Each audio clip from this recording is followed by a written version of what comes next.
Hi, to change keyboard language on Google Pixel Watch Free, firstly you need to swipe down from your current watch face to trigger Quick Settings and here tap Settings.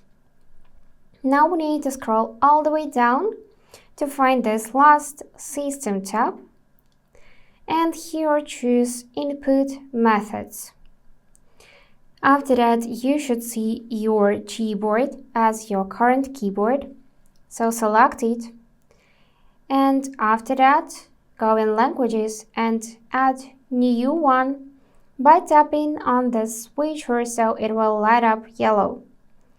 Let's add something from the list, for example, Armenian. For that, I'm gonna tap on the switcher and it will light up yellow. So we just changed language. To check this, we need to trigger keyboard. For that, you can open any app, for example, Messages, and here tap keyboard icon to trigger it.